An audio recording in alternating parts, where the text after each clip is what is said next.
Meghan flees from Montecito. Kate acted smart in White House interview made us press broke rules.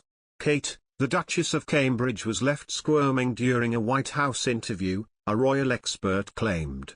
As well as providing support to royal family, especially for her husband and the Queen, Kate, the Duchess of Cambridge has, in recent years, taken more of a forefront as one of the senior royals within the family and attends various engagements.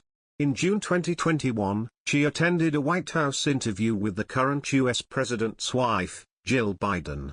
Royal reporter Richard Palmer claims that, as a royal correspondent, one of the rules of engagement is that you don't ask questions, and this was a rule that went amiss at this particular event as the Duchess was left squirming after the engagement was turned it into a press conference.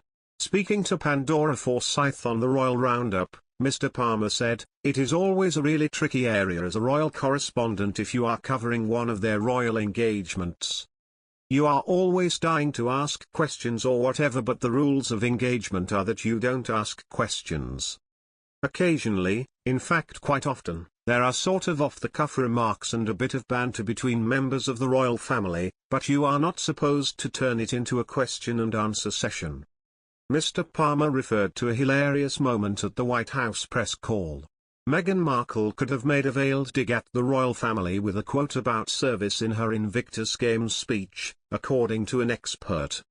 In the opening ceremony on Saturday, April 16, Prince Harry and Meghan ramped up the drama as they welcomed veterans to the Games in the Netherlands. To rapturous applause, Meghan praises wounded servicemen and women for years of active duty on the field. Closing her speech, she says, "This is service. This is dedication. And this is the Invictus family." It comes after the Queen's statement in 2020 confirming Harry and Meghan's intention to step back as senior royal family members. In the closely analysed speech, Her Majesty had said the Sussexes were leaving behind responsibilities and duties that come with a life of public service. The message seemed to sting Harry and Meghan, who have an interest in many charitable causes, because in their own statement they admonished, "We can all live a life of service. Service is universal."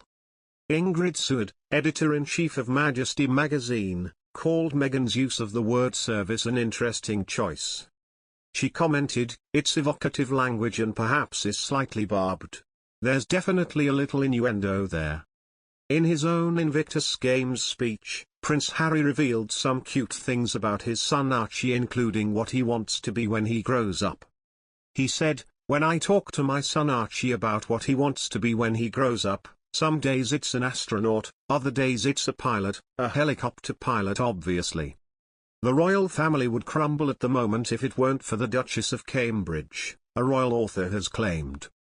Tina Brown, whose new explosive book The Palace Papers was released this week, claims it would spell disaster for the firm if Kate decided she wanted to leave like Meghan Markle.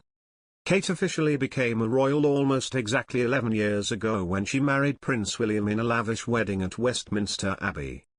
Her popularity has remained high, and earlier this year, she celebrated her landmark 40th birthday. And speaking, Brown said, "If for any reason, she thought like Meghan, I'm out of here, I can do much better, it would be a disaster. It would, I think, crumble at the moment without her because she's the only modern, beautiful woman who's well-educated, substantial in herself, who's actually wanting to commit herself to the rigors of this institution. Not many young women could do that." Brown's comments come as another royal expert claims in their book that Kate and husband William have blistering rows and both give as good as they get.